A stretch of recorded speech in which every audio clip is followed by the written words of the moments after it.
Oke, udah. Nah,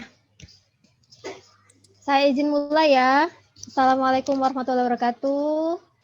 Selamat pagi semua Bapak dan Ibu peserta dari webinar hari ini. Semuanya adalah guru olahraga ya, Bapak-Bapak, Ibu-Ibu. Jadi insya Allah adalah perwakilan dari sekolah yang paling bugar gitu ya. Nah, dari kemarin mungkin ada yang sudah bahas tentang gizi, Bapak-Bapak, Ibu-Ibu, tentang bagaimana mengetahui kandungan gizi makanan, bukan begitu? Yang kemarin kalau tidak salah Dr. Eka ya. Nah, ini sebenarnya yang saya bawa ini adalah materi yang sederhana, kita nggak akan menjelimet-jelimet, kita langsung praktis pada intinya saja. Karena inilah yang akan menjadi pertanyaan dari orang-orang awam di luar, dan biasanya kan Bapak dan Ibu sebagai guru olahraga nih, karena paling tahu masalah kebugaran, biasanya jadi sasaran yang paling sering ditanya nih, gimana caranya daya tahan tubuh kita tuh tetap bagus itu. Nah, sebenarnya tadi sudah saya berikan video ke panitia untuk diputar, itu sebenarnya ada suaranya, tapi mungkin nggak kedengaran. Pada intinya, di video itu saya ingin menegaskan bahwa imunitas atau daya tahan tubuh itu tidak hanya dari nutrisi saja. Ya.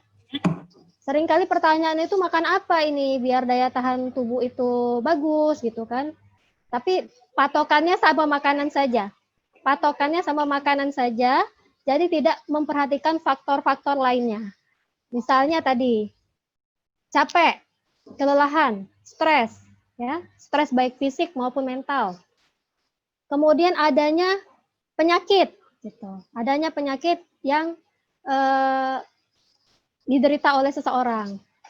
Nah, imunitas itu setiap orang berbeda-beda, tergantung dari faktor-faktor yang tadi. Jadi tidak bisa mengandalkan, ini saya kasih disclaimer ya, tidak bisa mengandalkan nutrisi saja untuk mempertahankan daya tahan tubuh. Walaupun nutrisi itu adalah salah satu komponen penting daripada pembentukan daya tahan tubuh. Kenapa demikian? Nah, ini secara singkatnya, peran nutrisi pada imunitas tubuh ini ada 3. Yang pertama sebagai barier epitelial. Maksudnya gini, kita ibaratkan kalau misalnya tangan kita nih ya, kulit kita, selama dia utuh, nggak luka, nggak kenapa-napa, ya, kuman itu nggak akan masuk. Tapi kalau si kulit ini sudah luka, sudah terbuka, jadi bariernya terganggu, maka kuman itu akan masuk. Kuman, virus akan masuk. Demikian juga yang ada dalam tubuh kita. Entah itu usus, entah itu saluran pernapasan, dan segala macam yang ada dalam tubuh kita. Kalau terjadi kerusakan barier epitelial ini, maka mudah diinvasi sama kuman penyakit atau virus. Kemudian yang kedua adalah pembentukan imunitas seluler. Nah, ini ibarat contohnya adalah tentaranya. Jadi ketika ada kuman masuk, virus masuk, maka harusnya kan ada tentara tuh yang menghalau tuh, si ABRI-nya, angkatan bersenjatanya. Nah, itulah imunitas seluler. Kalau misalnya nutrisi kita untuk membentuk imunitas seluler itu tidak cukup, tentaranya kurang, atau tentaranya loyo. Nah, seperti itu ya. Kemudian produksi antibodi. Nah, mungkin sering dengar kan kalau di COVID ini antigen, antibodi, antigen, antibodi. Jadi antibodi itu kayak perlawanannya gitu. Senjatanya. Ya, kalau misalnya nutrisi kita tidak mencukupi, maka produksi antibodi kita kalah sama virus dan bakteri tadi yang masuk ke dalam tubuh kita. Lanjut ya. Terus ada pertanyaan nih. Terus makan apa, Dok? Yang kira-kira bisa meningkatkan daya tahan tubuh atau mempertahankan daya tahan tubuh gitu. Ya, makan apa? Nah, kalau yang lagi booming-booming ini pada minum jamu ya, pada minum jamu, pada makan-makan suplemen kayak gitu kan ya. Nah, yang harus saya tekankan adalah semua zat gizi itu harus tercukupi. Ya. Tidak ada gunanya kita makan suplemen A, B, C, D, tapi kalau misalnya zat gizi kita untuk kebutuhan sehari-hari aja tidak tercukupi, maka itu tidak akan banyak membantu. Nah, kalau berapa banyak zat gizi yang harus tercukupi, mungkin sudah ya kemarin ya sama Dokter Eka. Nah, ketika kita memenuhi kebutuhan zat gizi, itu sudah cukup untuk kita bertahan hidup ibarat kata ya. Tapi kalau misalnya salah satu komponennya kurang, terutama protein, nah ini daya tahan tubuh kita bisa terganggu. Kenapa? Karena protein ini adalah yang paling penting gitu di dalam tubuh kita untuk bikin hormon dia, untuk bikin enzim dia, untuk urusan genetik juga dia gitu. Untuk menghasilkan imunitas, sel-sel imun itu dari protein. Terus apa ada zat gizi lain gitu yang kira-kira penting selain protein?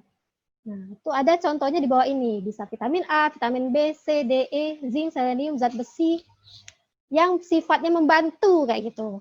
Jadi kita itu kalau imunitas dalam tubuh kita keroyokan, Pak, Ibu. Nggak bisa dia proteinnya sendirian. Ya, harus ada yang bantu, namanya kofaktor kayak gitu, yang bantu menyediakan zat ini, menyediakan zat itu, mempercepat proses pembentukan sel imun. Nah, itu adalah zat gizi mikro namanya. Nah, kalau misalnya protein gampang ya, sudah tahu bahwa kebutuhan kita itu sekitar 0,8 sampai 1 gram per kilogram berat badan per hari. Jadi, Bapak dan Ibu bisa hitung ya, aduh butuh proteinnya berapa. Kemarin saya sudah ada kasih ke Dokter Eka tentang website saya yang ada daftar kandungan proteinnya dalam setiap makanan. Tapi nanti saya, Bapak dan Ibu saya kasih di linknya di terakhir, saya terakhir supaya bisa search sendiri. Nah langsung ya, terus apa nih, makanan apa sih yang kira-kira banyak mengandung zat-zat gizi mikro yang seperti ini? Yang pertama adalah vitamin A. Vitamin A itu sangat penting untuk pencegahan infeksi dengan dosis 5.000 internasional unit per hari. Waduh dok, internasional unit per hari itu tuh apa gitu. Nah ini biasanya kalau beli suplemen. Nah kalau beli suplemen kan ada labelnya, nah tertulis di situ. Tapi kalau dari makanan sehari-hari kita nggak tertulis. Kebutuhan, nah, AKG ini angka kecukupan gizi. Kalau orang dewasa itu 600 sampai 650 mikrogram per hari. Dia itu disimpan lama oleh tubuh. Jadi seharusnya kalau kita sudah cukup vitamin A-nya, dia tuh dicadangkan di dalam tubuh Bapak-bapak Ibu-ibu. Jadi seharusnya jarang ya yang kekurangan defisiensi vitamin A. Kalau udah kekurangan vitamin A itu berarti makannya udah agak benar kali kayak gitu. Nah, kandungan vitamin A pada beberapa makanan. Ini adalah contohnya. Yang paling sering ditemui ya, yang bisa ditemui sehari-hari. Itu ada hati ayam. Ini per 100 gram, Pak ya. Per 100 gram, bukan satu potong, bukan satu biji hati ayam, bukan, per 100 gram. Jadi timbang dulu per 100 gramnya ini kandungannya. Nah, kalau kebutuhannya tadi cuma 600, kalau kita makan hati ayam per 100 gram kita udah dapat hampir 5.000. Kuning telur 606. Jadi cukup makan kuning telur sehari 100 gram, bukan satu kuning telur, 100 gram sehari sudah bisa mencukupi kebutuhan vitamin A. Bayam, labu kuning, minyak ikan, nah seperti ini ya. Ini adalah contoh-contoh. Nah, wortel, lihat wortel. Wortel itu cuma 333 mikrogram. Jadi kan kalau yang primadona ini sebenarnya wortel ya. Primadona sekali wortel itu. Padahal dalam 100 gramnya ternyata kuning telur juga ada gitu. Hati ayam juga banyak. Lanjut pada vitamin B. Vitamin B yang dibutuhkan itu ada vitamin B6, B9, dan B12. Vitamin B6 ini nama lainnya adalah piridoksin. Angka kecukupan gizinya 1,3 sampai 1,7 mg.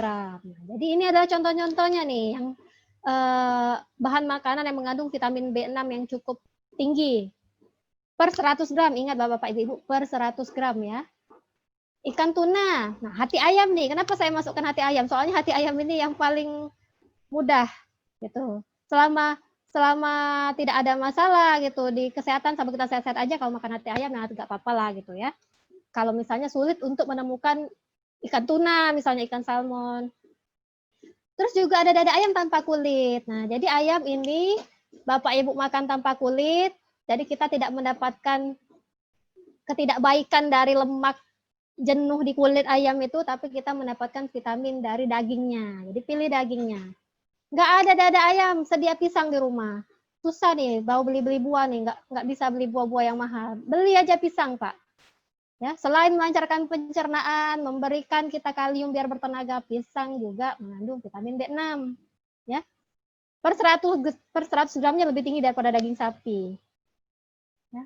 Jadi sebenarnya kita ada alternatif lain kalau misalnya kita tidak bisa mencukupi kebutuhan gizi kita dari daging, misalnya nggak bisa beli daging, dok, lagi susah sekarang. Oke, kita bisa ganti dengan yang lain. Nah, yang menarik ini yang bawah nih, nasi dari beras coklat 0,122 mg. Kalau nasi dari beras biasa, beras putih gimana, dok? Gitu kan suka ada pertanyaan, yang sehat tuh yang mana gitu? Kenapa yang beras merah, beras coklat, beras hitam itu kayaknya lebih sehat, dok, yang di iklan-iklan? Karena beras merah, beras coklat, beras hitam itu dia masih ada kulit arinya, Pak, seperti itu ya. Beda sama beras putih itu dia bersih, putih, sudah intinya seperti itu. Nah, padahal vitamin B ini paling banyak di kulit arinya itu.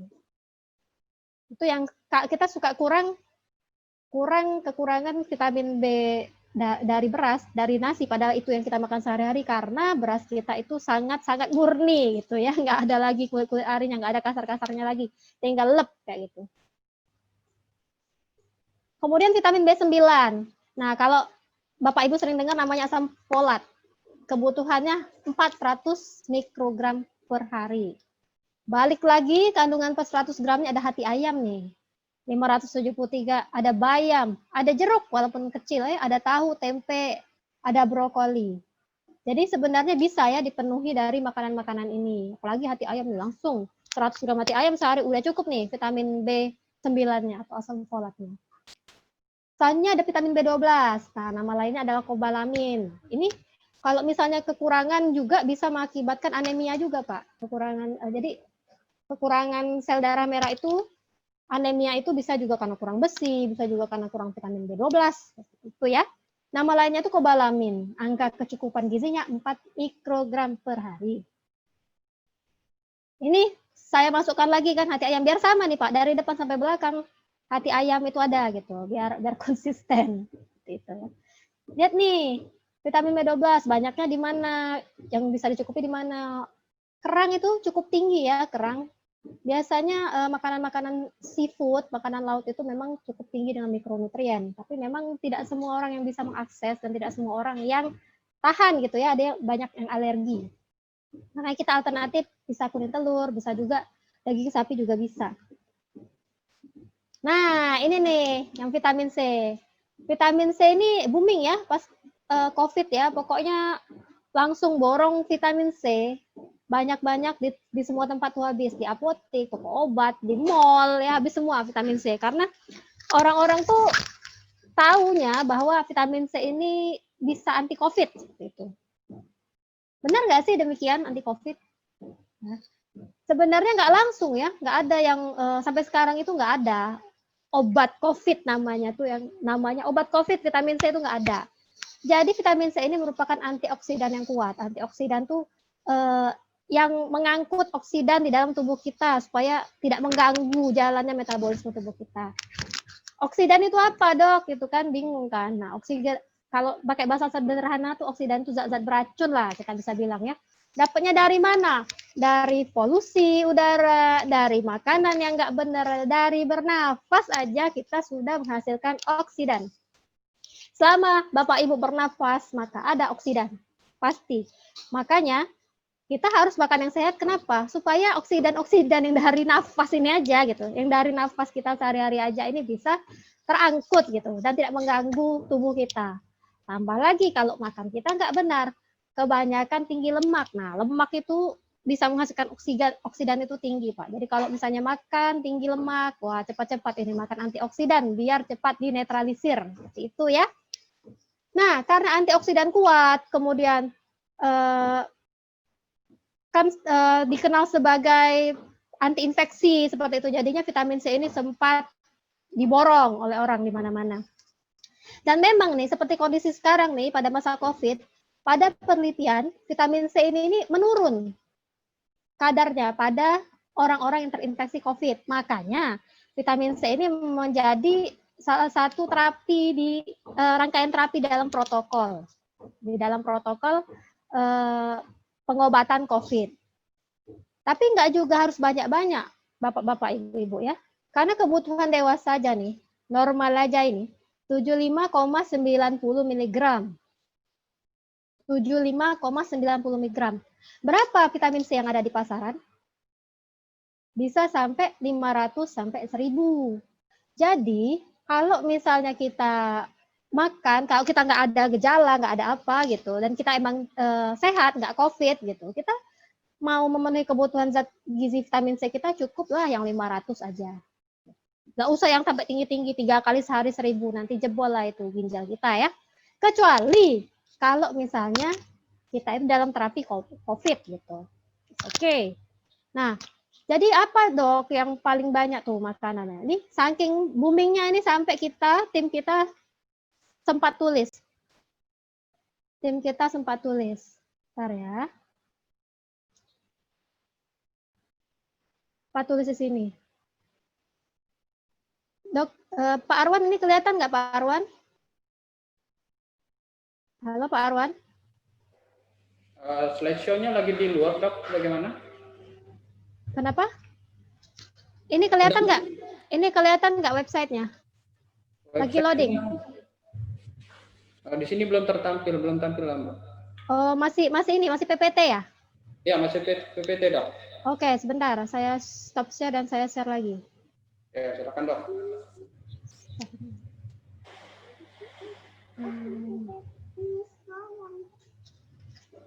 Oke, saya share lagi. Ini sudah tampil dok, ya, Pak Arwan?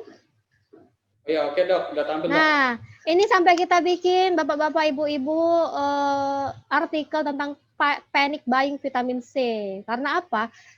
Saking paniknya orang-orang nih mau beli vitamin C sampai yang butuh, orang yang butuh nih, yang benar-benar kena COVID misalnya ya, yang dirawat di Wisma Atlet segala macam itu sulit gitu mendapatkannya vitamin C ini untuk dia dan keluarganya yang benar-benar kontak gitu. Karena di pasaran itu sempat kosong. Nah, di sini sebenarnya bisa kalau misalnya Bapak Ibu mau baca bisa di sini. Nah, kebutuhan. Tadi saya bilang kan, dewasa 75 sampai 90 mg. Ini kebutuhan anak-anak nih, semakin lama semakin kecil kebutuhannya. Ini ada batas atasnya, ya. Batas atas konsumsi vitamin C kalau orang dewasa 2000 mg. Jangan sampailah sehari karena takut kita COVID, kita makan misalnya 3 kali sehari 1000 mg, ya. Karena nggak perlu. Vitamin C ini nanti dibuang, dia larut dalam air. Kalau nggak butuh dia dibuang lewat ginjal. Ya, kalau cuma dibutuhkan sedikit. Jadi kita tidak usah memperberat ginjal kita. Nah, ini contoh makanan. Contoh makanan yang mengandung vitamin C nih, buah nih. Pepaya nih, dalam 100 gram mengandung 78 mg vitamin C. Nggak usah mahal-mahal, kita cari pepaya aja. Udahlah cukup itu ya, 78 mg dalam 100 gram. Pasti bisa kita menghabiskan 100 gram pepaya. Kita tahu kan buah pepaya itu padat ya, 100 gram itu nggak terlalu banyak. Ya. Jeruk nih. Jeruk setiap 100 gram mengandung 49 mg. Nah, yang kita tahu tuh jeruk vitamin C ya, Bapak Ibu. Padahal di pepaya sama nih 100 gram, dia lebih tinggi. Ya, jadi tidak usah kita mencari-cari jeruk brastagi, jeruk apa kalau misalnya mahal dan sulit kita cari pepaya aja di kebun sebelah ya. Kita beli dulu tentunya. Nah, jangan ambil punya tetangga, Pak Ibu. Ada juga di sayuran. Nah, yang suka makan sayur, juga suka makan buah. Nah, jangan khawatir. Karena apa? Di sayuran juga ada, walaupun dia nggak terlalu banyak-banyak sekali ya. Saya tomat nih, setiap 100 gram itu ada 34 mg vitamin C. Yang paling banyak itu sawi hijau. Setiap 100 gram, daun singkong juga ada. Tapi daun singkong ini suka dihindari sama bapak-bapak, ibu-ibu ya. Daun katuk, nah ini katuk nih. Kalau ibu menyusui, suka makan daun katuk ini juga tinggi, 164 mg. Sawi hijau 100 gramnya mengandung 102 mg vitamin C. Nah, tapi sawi hijau yang ini nih, yang digambar nih, sukanya kita makan di bakso atau mie ayam cuman sesobekan gitu ya, nggak sampai 100 gram. Dan 100 gram ini bukan sama kuahnya ya.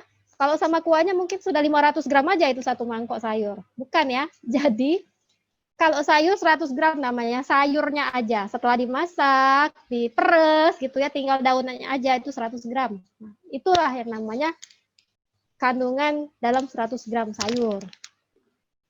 Nah, di sini ada lengkap ya. Perlu nggak sih konsumsi?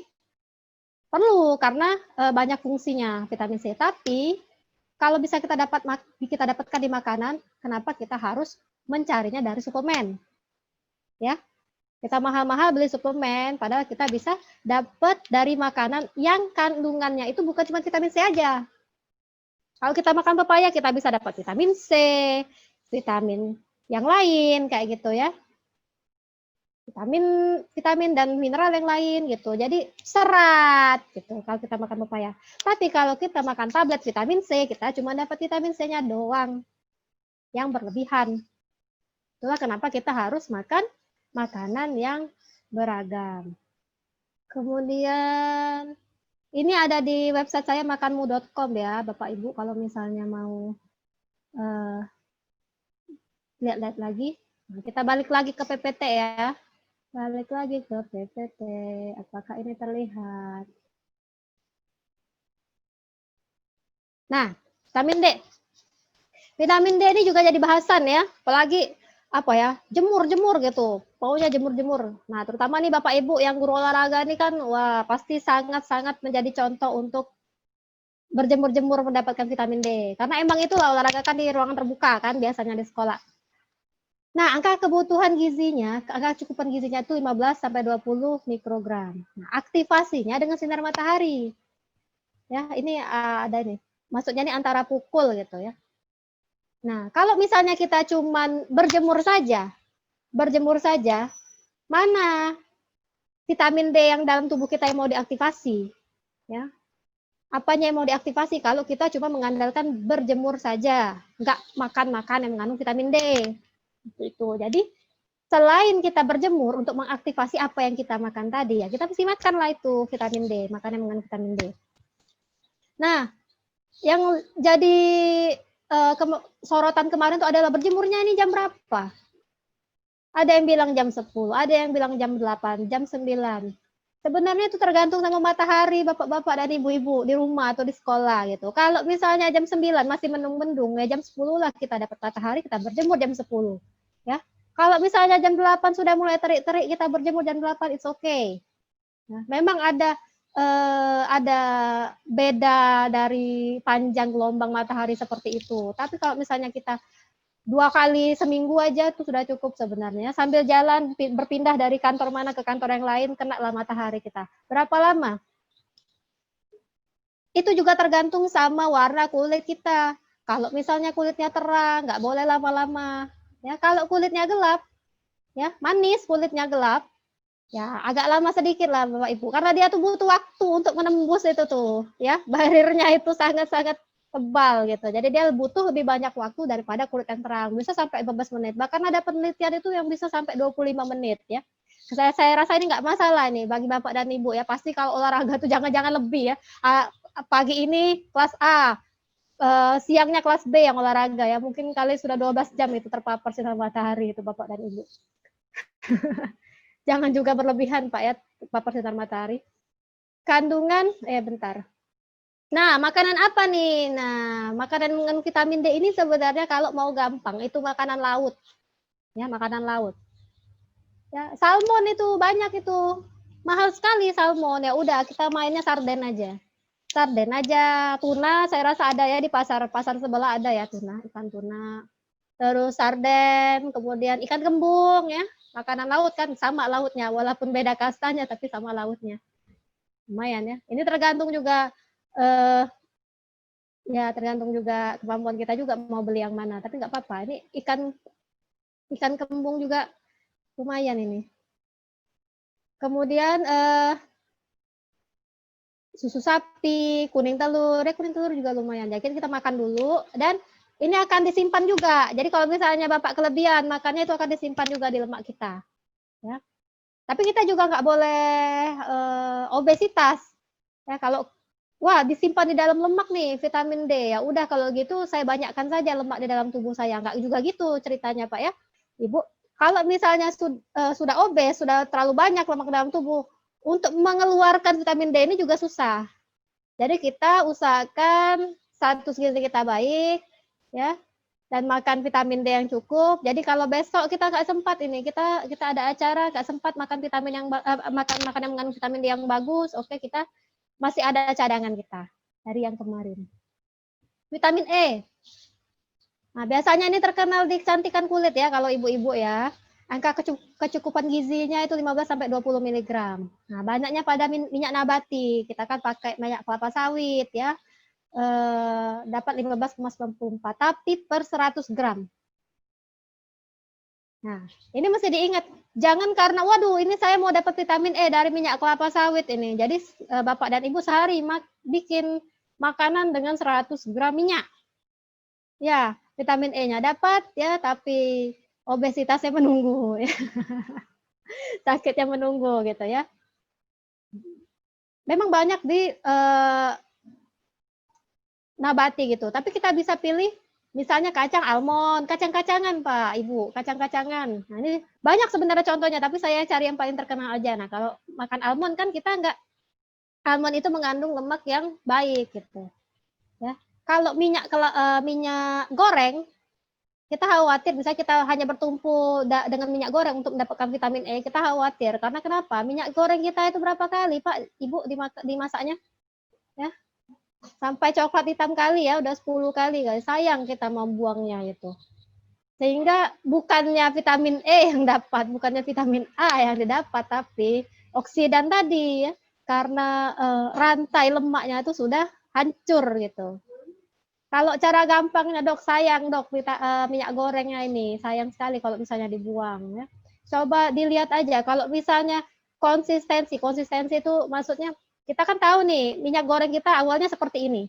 Tapi kalau sudah berubah warna, berubah kental, dia makin kental ya, makin kental gitu kan, bau tengik ya udahlah, itu ikhlaskan saja lah. Mungkin bisa dipakai oleh orang lain untuk bikin sabun atau bikin bio apa bahan bakar bio seperti itu daripada merusak tubuh kita ya. Kemudian zinc ini seng kalau bahasa Indonesianya, bukan makan seng kayak gitu, tapi kita makan biasanya juga banyak pada makanan seafood ya, makanan laut. Nah, angka kecukupan gizinya 8 sampai 11 mg per 100 gram itu nih, cukup tinggi ya. Nggak ada seafood, kita main lagi ke hati ayam, kita main lagi ke kuning telur, nggak apa-apa. Reuninya sama hati ayam kuning telur nggak apa-apa. Selama kita sehat dan baik-baik saja, kita bisa mencukupi kebutuhan zinc. Kemudian selenium, angka kecukupan gizinya 24 sampai 30 mikrogram, ini kecil ya.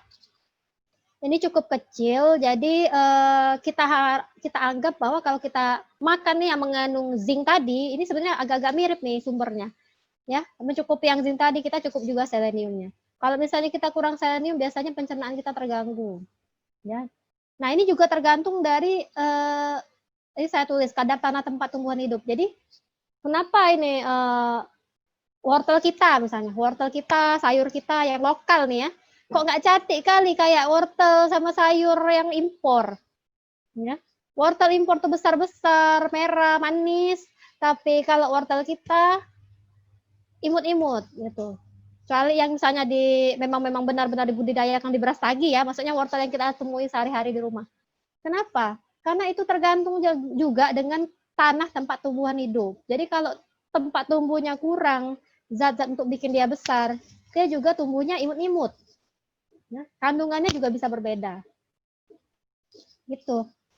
Jadi jangan heran kenapa bisa beda. Nah, kemudian zat besi, kebutuhannya 8 sampai 18 mg. Balik lagi saya taruh hati ayam, ini sangat konsisten ya, tiram, tempe, tahu, ya sebenarnya ada juga di daging sapi.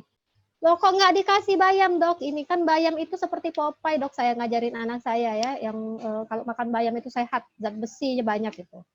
Nah, mungkin bisa nanti Bapak dan Ibu jelaskan sama orang-orang awam kalau bertanya. Jadi kalau bayam itu emang mengandung zat besi, ya. Bayam memang mengandung zat besi, tapi kandungan zat besi pada tumbuhan sama dari hewani itu lebih bagus yang dari hewani.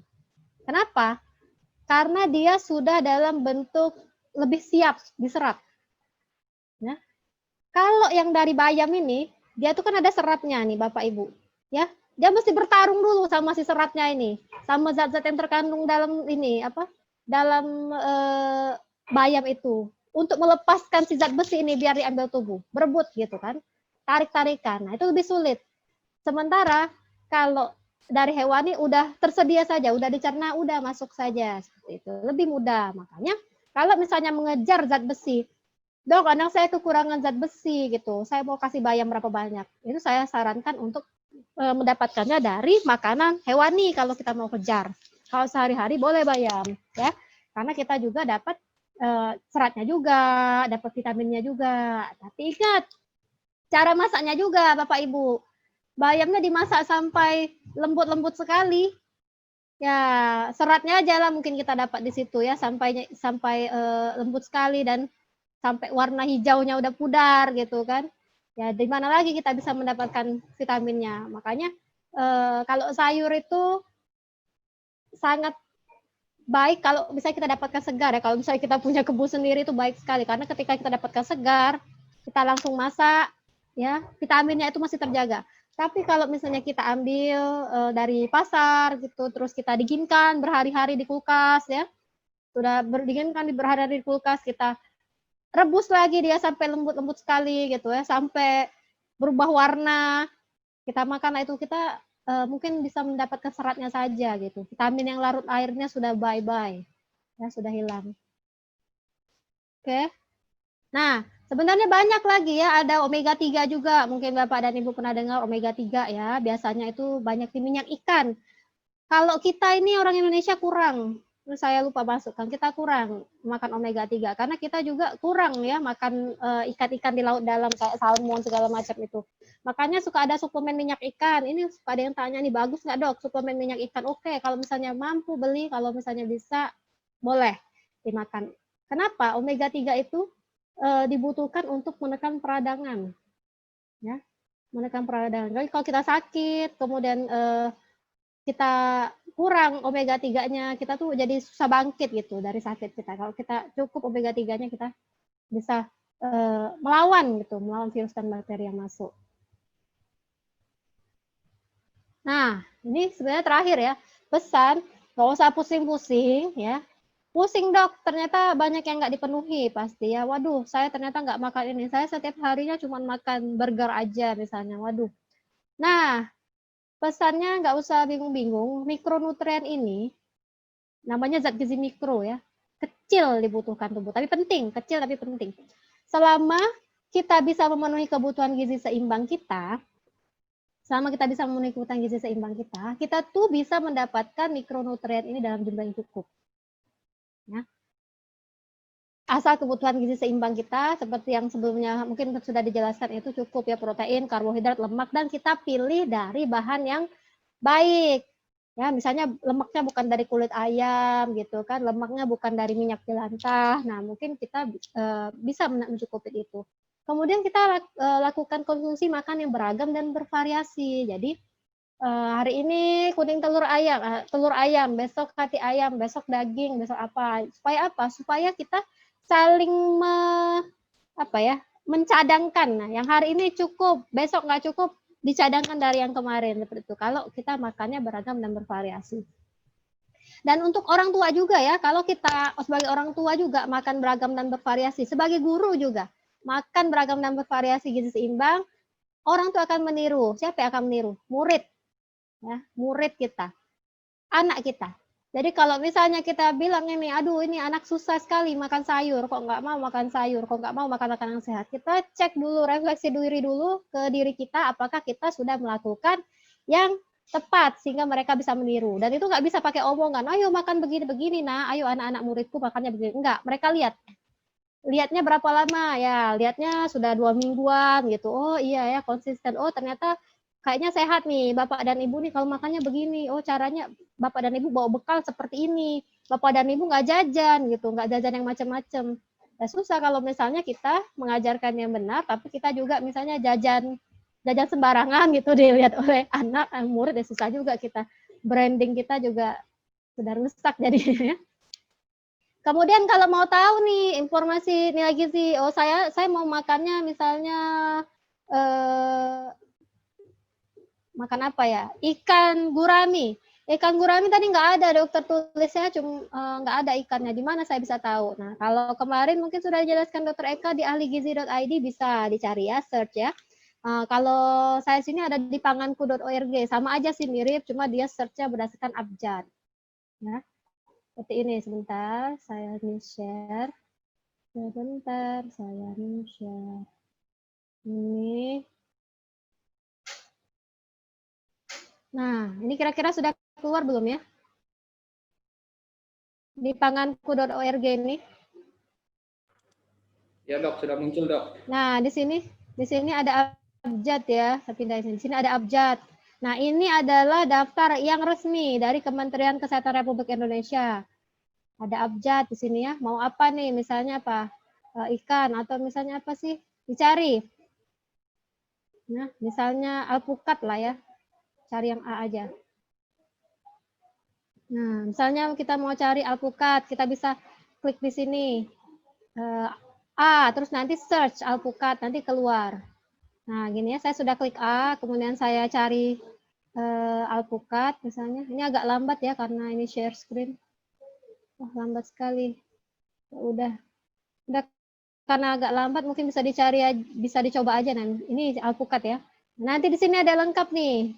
Nah, berapa sih airnya, berapa sih energinya, proteinnya, lemak, karbohidrat, kalsium, fosfor, besi. Nah, jadi kalau misalnya Bapak dan Ibu makan apa yang ada di atas meja makan, mau cari langsung aja klik ke sini.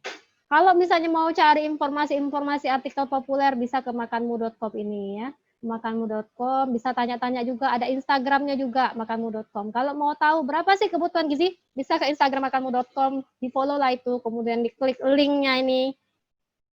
Nanti bisa download angka kecukupan gizi. Ada di link tree-nya. Ntar ya, ini agak lambat. Nah, nanti kalau sudah muncul saya kasih tahu lah. Pokoknya seperti itu Bapak Ibu-Ibu. Karena apa? Karena kan kita, nah ini, angka kebutuhan gizi ya. Tinggal diklik aja di sini, maka nanti dia akan terdownload, tersimpan. Yang terbaru itu 2019. Ya, biar tahu nih, misalnya, oh saya tahunya cuma dewasa-dewasa aja. Mau anak saya nih gimana ya, berapa ya kebutuhannya ya. Nenek saya gitu, kakek saya, tetangga saya gitu, kalau misalnya mau tahu dan rajin mencari ya untuk orang lain. Nah, kira-kira seperti itu Pak Arwan dari saya. Seperti itu dulu dari saya. Nah, terima kasih banyak. Assalamualaikum warahmatullahi wabarakatuh. Waalaikumsalam warahmatullahi wabarakatuh. Terima kasih kami ucapkan kepada Dr. Ardesi. Ini dok, di kolom chat ada beberapa pertanyaan. Nah, pertanyaan pertama mungkin Dr. Ardesi juga bisa lihat yang di atas sebelum pertanyaan yang di bawah ini. Pertanyaan di bawah di atas itu tentang vitamin C pada daun kelor. Kenapa? Vitamin C pada daun kelor. Saya nggak bisa lihat ini ya pertanyaannya di mana ya Pak Arwan ya? Mungkin di stop share screen dulu dong. Oh, oke. Stop share. Oh, tapi nggak ada pilihannya. Ada. Oh, ini ya di bawah ya, yang warna merah ya. Ya, stop share. Kemudian bagian chat. Di kolom chat itu ada pertanyaan peserta. Kelor, bentar. Vitamin C untuk kelor. Kelor. Bentar ya. Yang mana sih? Oh ya. Ada di atas. Ya. Daun kelor ya. Nah, mungkin ini ya, mau makannya kayak gimana? Siapa yang bertanya? Ada bapaknya, boleh open mic. Halo? Ya dok, ini yang bertanya tadi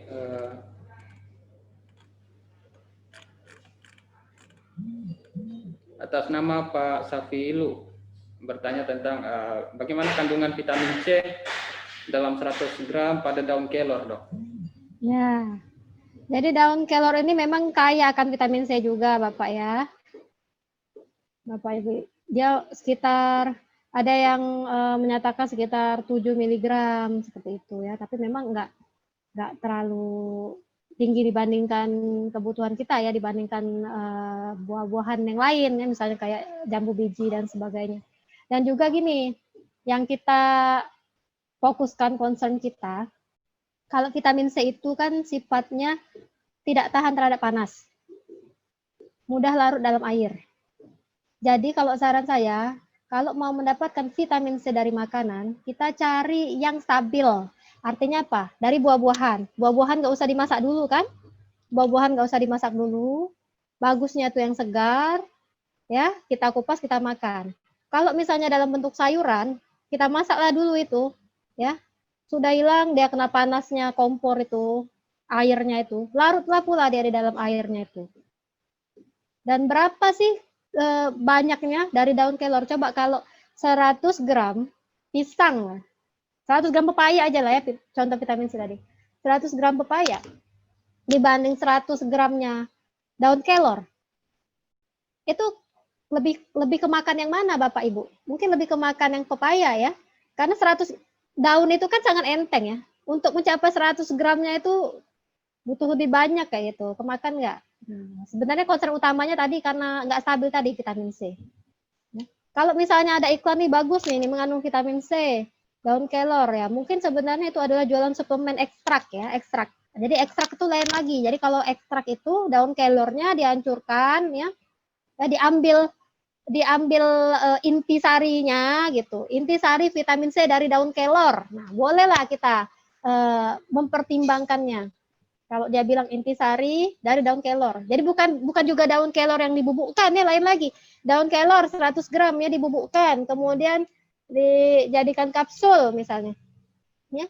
Berapa banyak sih daun kelor yang terkandung dalam satu kapsul itu?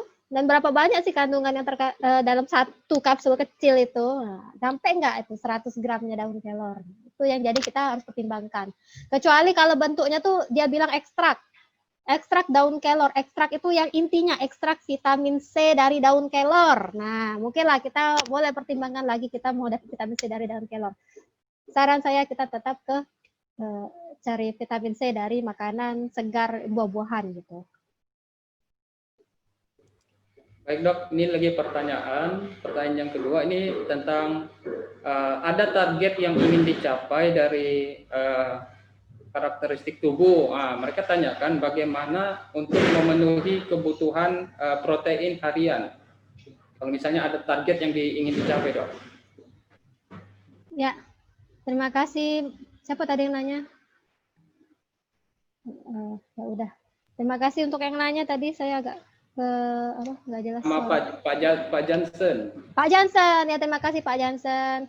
Ini ya, Jansen Andriansa dari Kabupaten Empat Lawang. Terima kasih Pak. Jadi cara untuk memenuhi kebutuhan protein harian. Nah, tadi kan saya bilang ya 0,8 sampai 1 gram per kilogram berat badan per hari.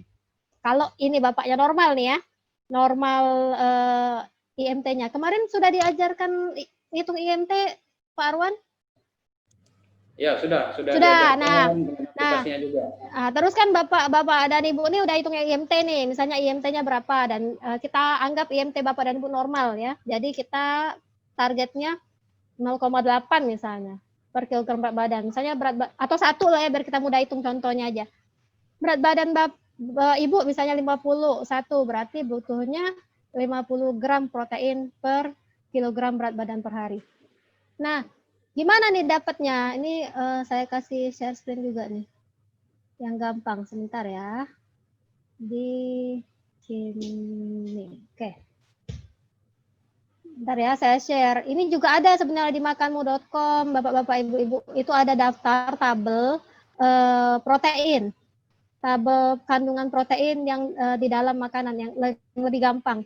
Saya nggak tahu ini apa udah diberikan kemarin. Kalau misalnya mau lihat panganku.org tadi kan agak ribet ya. Mau dicari-cari, kita kan maunya yang sehari-hari aja gitu, yang mau yang sehari-hari. Nah ini, makanan sumber protein, apa saja kategorinya. Nah protein ini Pak, ada yang rendah lemak, ada yang lemak sedang, ada yang tinggi lemak. Jadi kalau misalnya kita menghindari konsumsi lemak, kita bisa pilih yang lemak rendah.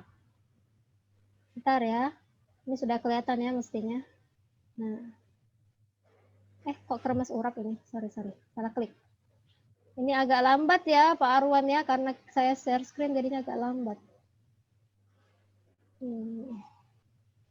Nah, protein. Bentar. Masih balik lagi dia. Oke lah, sambil menunggu. Jadi di situ ada ada tabel mana yang protein rendah lemak, lemak sedang dan tinggi lemak. Nah, itu ada porsinya biar gampang. Di mana sih menu? Waduh, ini susah sekali. Protein. Bentar ya, Bapak Ibu. Protein. Makanan sih. Nah, ini nih ya. Bisa sebenarnya sambil Zoom bisa di Bapak Ibu cek juga di makanmu.com, cari tentang protein, makanan sumber protein apa saja kategorinya. Nah, bisa kan sambil Zoom itu kan sambil bisa buka yang lain. Nah, lihat nih. Nah, ini yang protein nabati. Ya. Protein hewani. Nah, satu porsi dalam tabel ini itu setara dengan 50 kalori dan 7 gram protein. Dalam tabel ini semuanya 7 gram protein dan 2 gram lemak gitu kan. Nah, kita pilihlah kita butuhnya berapa? 50 gram ya. Nah, kita pilihlah dari sini. Oh, berarti kita makannya mestinya kalau 50 dibagi 7 berapa, Pak Arwan?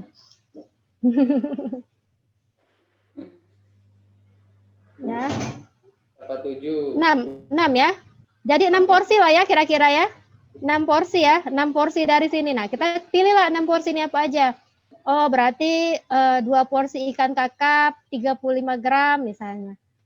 1 porsi ikan lele nanti untuk siang. Nah, porsinya ini bisa dicampur dengan protein nabati juga nih.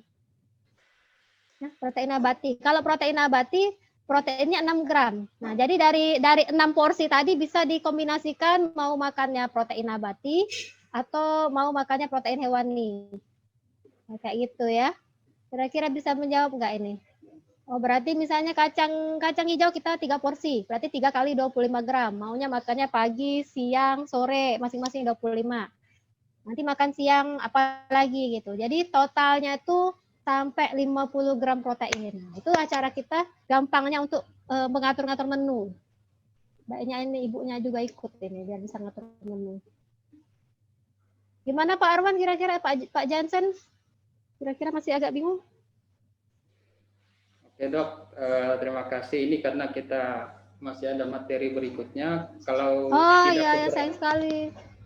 Kalau tidak keberatan dok, mohon dokter bisa menjawab pertanyaan di kolom chat sembari materi berikutnya berjalan dok. Oh iya, oke. Nah, terima kasih banyak dok. Ya, sama-sama. Ya. Karena ada cukup banyak pertanyaan tentang gizi dan sangat menarik materinya dok. Ya, oke. Baik, berarti saya izin ya, selesai ya Pak Arwan. Saya izin mute. Ya, silakan dok. Terima kasih banyak sekali lagi dok. Terima kasih kami ucapkan pada Dr. Ardesi Meliza Kurniati M. Gizi atas materi yang disampaikan. Terlihat sangat menarik karena banyak pertanyaan. Kemudian semoga bisa dapat diimplementasi beberapa akses situs yang tadi yang telah disampaikan. Bisa join dari grup Instagram yang ada, dan semoga bisa memberi manfaat baik kepada Bapak Ibu guru dan juga kepada peserta didik kita di sekolah. Sekali lagi terima kasih kami ucapkan pada Dr. Ardesi atas materi yang telah disampaikan.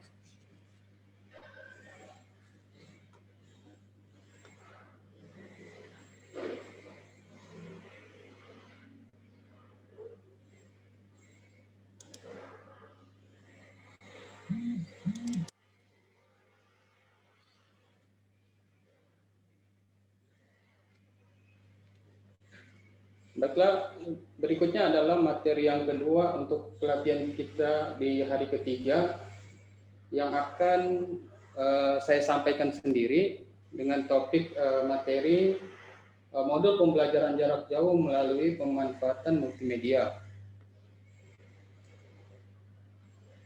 Saya izin langsung share screen ya Bapak Ibu.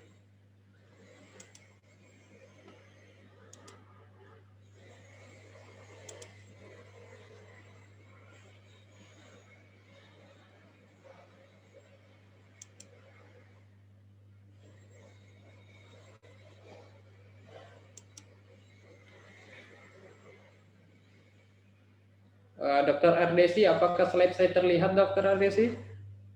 Terlihat. Baik, terima kasih, Dok.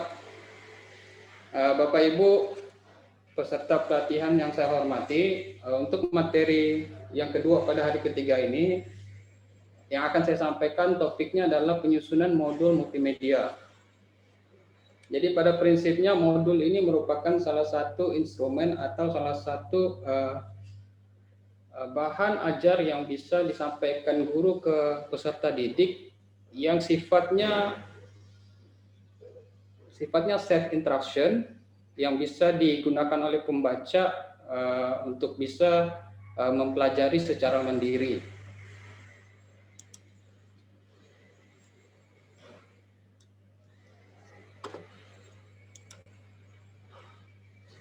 Sebagai pengenalan singkat tentang modul, merupakan bentuk ajar yang dikemas secara utuh dan sistematis dan memuat seperangkat pengalaman belajar yang terencana dan didesain untuk membantu peserta didik untuk menguasai suatu tujuan pembelajaran yang sifatnya spesifik. Ada beberapa tujuan penyusunan e-modul, ini secara umum ya Bapak Ibu. Yang pertama, meningkatkan motivasi dan gairah belajar siswa, baik di sekolah maupun di rumah. Untuk khusus di era pandemi ini, harapan kita motivasi dan gairah belajar siswa ini tetap konsisten tinggi, meski harus belajar di rumah. Yang kedua, mengatasi keterbatasan waktu dan ruang interaksi antara guru dan siswa.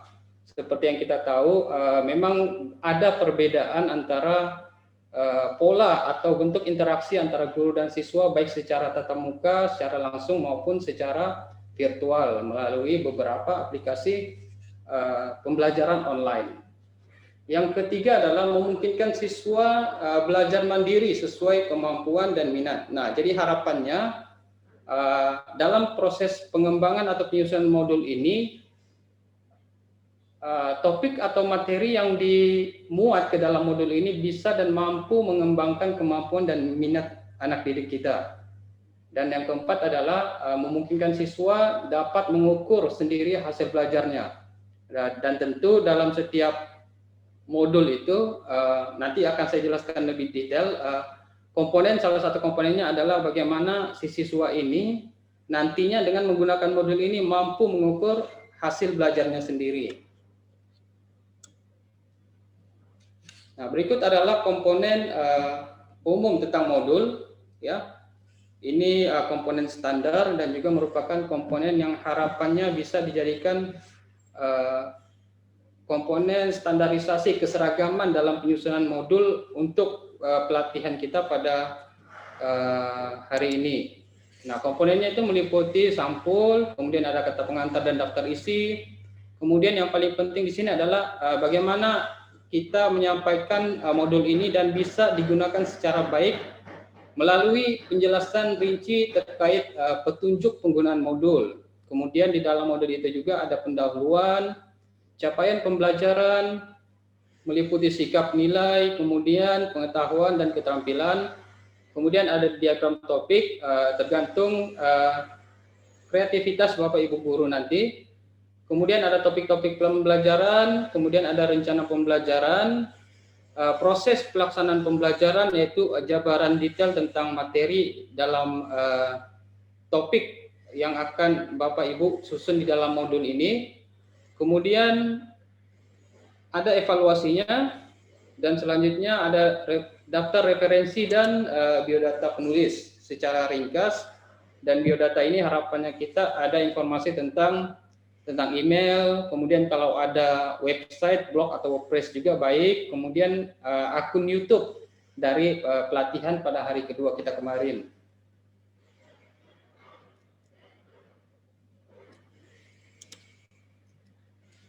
Nah, saya akan jelaskan sedikit tentang pendahuluan. Harapannya kita dalam penyusunan modul nanti, Bu, Bapak, pendahuluan ini harapannya kami, Bapak Ibu bisa menjelaskan pentingnya mata pelajaran pendidikan jasmani dan kesehatan.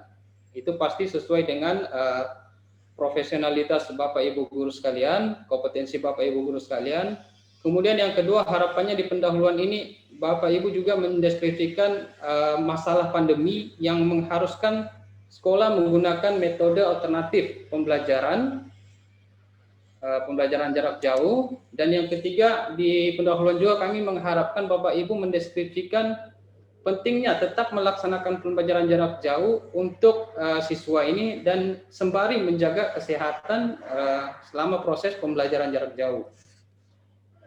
Kemudian di komponen capaian pembelajaran ada poin sikap dan tata nilai. Nah, ini tergantung daripada visi misi visi misi sekolah Bapak Ibu guru masing-masing.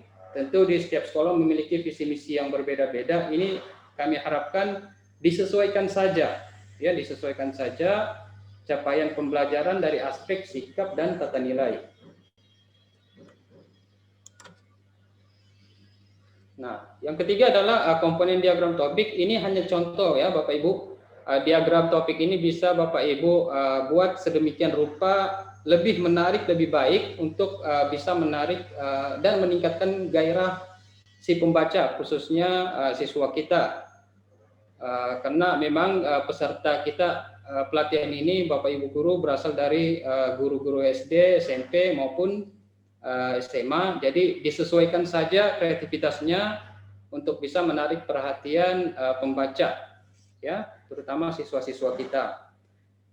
Komponen yang keempat adalah topik-topik pembelajaran. Nah, di poin ini kami harap Bapak Ibu bisa menyusun dan melampirkan topik-topik secara umum, kemudian ada subtopiknya apa saja, ya. Kemudian untuk topiknya, untuk jumlah topik pembelajaran kami minta cukup 3 topik pembelajaran saja. Ya, cukup 3 topik pembelajaran saja Bapak Ibu guru susun di dalam e-modul ini. Tidak perlu banyak, cukup 3 topik saja. Jadi diagramnya juga cukup 3 topik. Bentuk diagram tergantung kreativitas Bapak Ibu guru. Nah, komponen yang kelima adalah rencana pembelajaran. Nah, ini disesuaikan aja dengan format di sekolah masing-masing. Komponen-komponen apa yang ada di dalam rencana pembelajaran.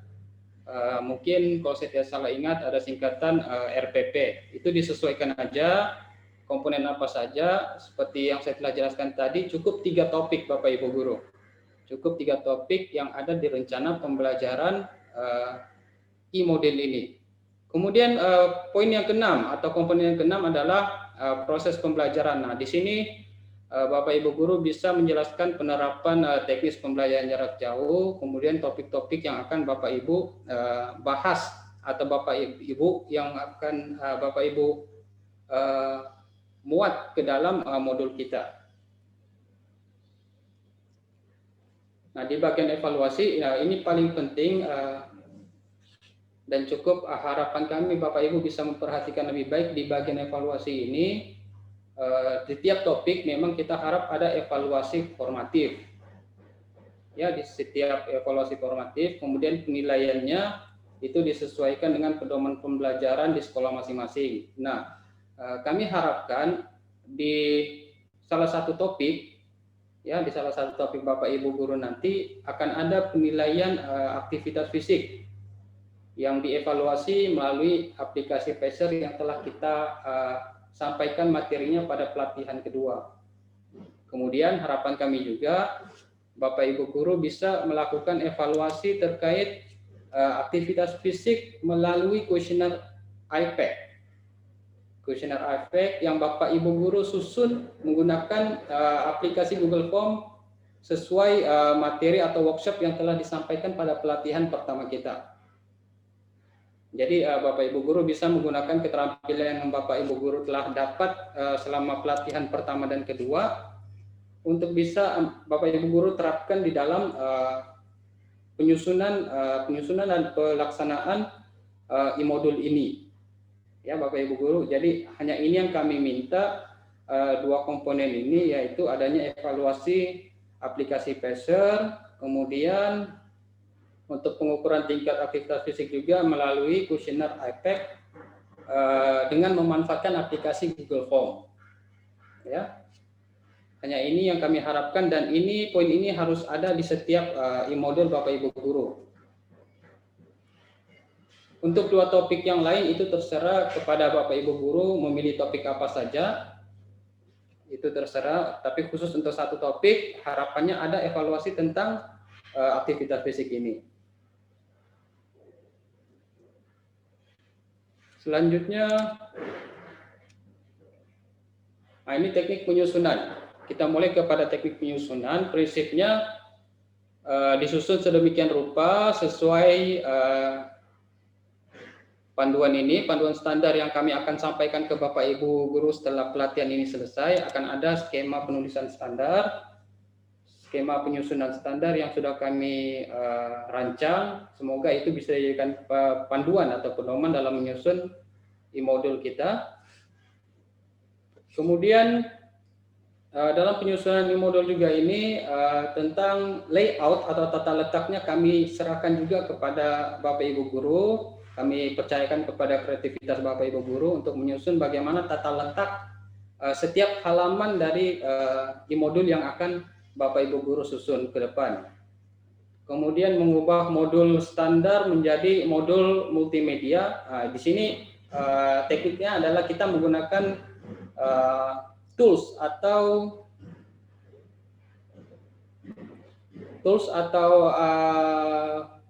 apa ya? Seperti tombol yang bisa kita manfaatkan atau perangkat hyperlink yang biasa ada di Word, ya Microsoft Word itu ada, setiap Microsoft Word pasti ada. Kita menggunakan fitur hyperlink ini untuk bisa membuat e-modul ini lebih memiliki ciri multimedianya, kemudian juga lebih interaktif dan tentu lebih menarik untuk bisa membuat peserta didik kita senang melihat dan membaca isi modul yang Bapak Ibu guru susun ke depan. Kemudian link e-modul nanti bisa Bapak susun berdasarkan sumber dari YouTube melalui video Bapak Ibu guru yang sudah Bapak Ibu guru susun, sudah buat videonya dan upload ke YouTube. Linknya nanti bisa dimasukkan ke dalam e-modul. Kemudian link tentang kuis, tentang Google Form yang Bapak Ibu guru sudah susun juga bisa Bapak input ke dalam modul kita di bagian latihan nanti. Kemudian jika ada Bapak Ibu guru memiliki blog atau website pribadi, link-link materi itu juga bisa Anda sisipkan ke dalam materi yang Bapak Ibu guru susun di dalam modul. Ya.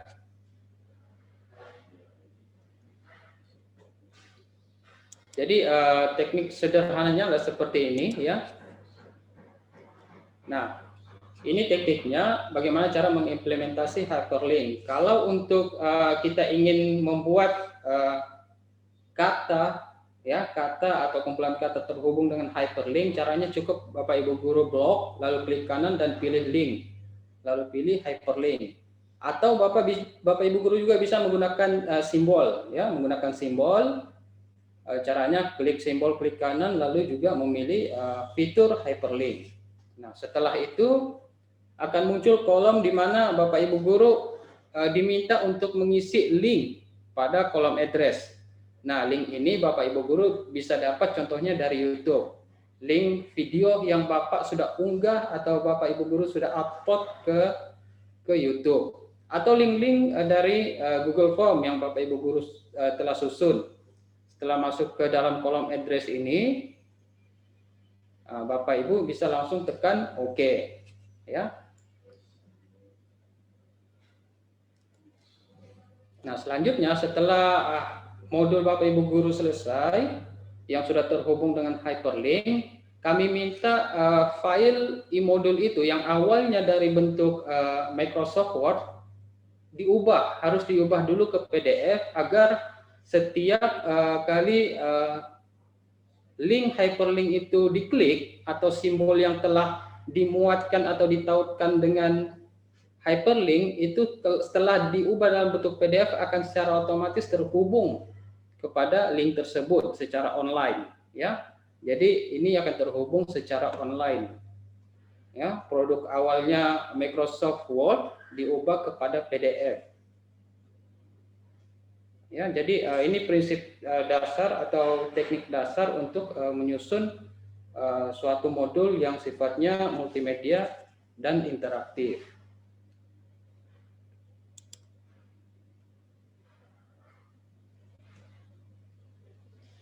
Jadi Bapak Ibu Guru, demikian materi dari kami.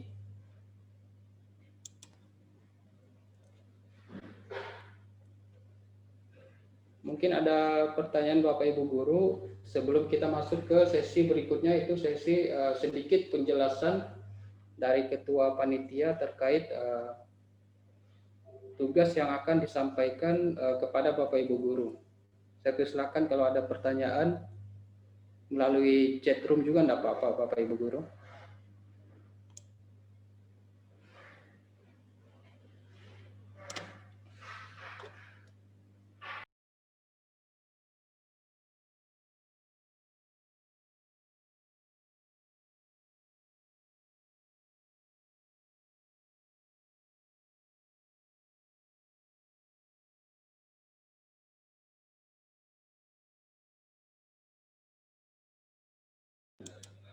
Silakan di unmute kalau ada yang ingin ditanyakan.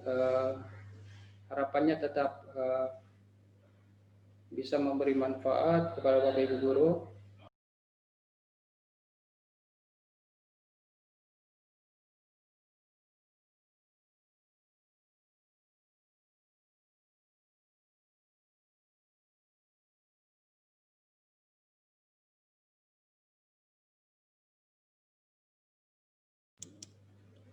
Ya, baik Bapak Ibu Guru, jadi prinsipnya materi hari ini akan kami share ke Bapak Ibu Guru, itu pasti ya.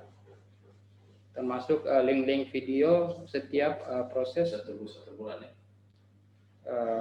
pelatihan kita.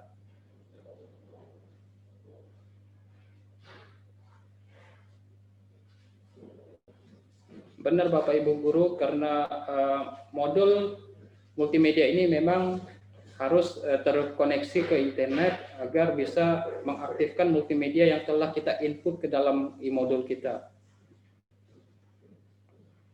Jadi prakteknya sangat mudah, seperti yang saya sudah share screen tadi. Kalau hyperlink ingin dihubungkan, bisa dua, menggunakan kata yang diblok lalu diklik kanan, atau simbol yang diklik kanan lalu mencari fitur hyperlink. Materi ini juga pasti akan saya share ke Bapak Ibu Guru untuk bisa dipraktekkan.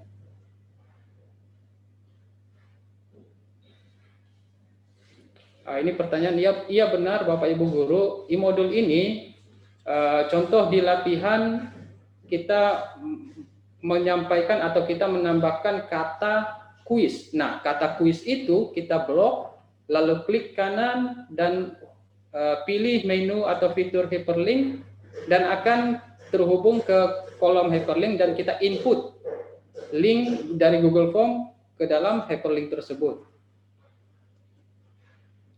Saya share ulang Bapak Ibu Guru ya, tentang teknisnya.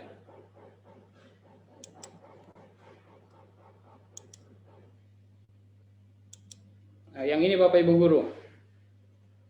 Kalau kuis di Google Form bisa kita kata kuis, contoh kata kuis kita blok, setelah itu kita klik kanan, lalu kita klik hyperlink, ya.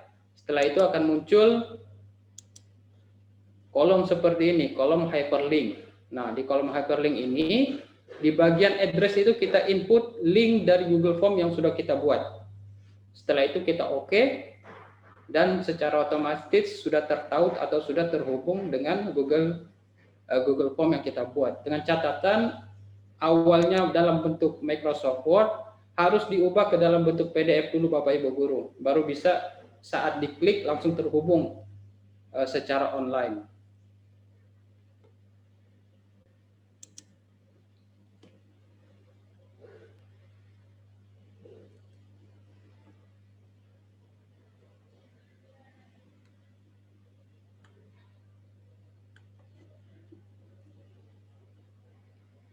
Baik Bapak Ibu Guru, jika tidak ada pertanyaan lagi, mungkin kita bisa lanjut ke sesi berikutnya.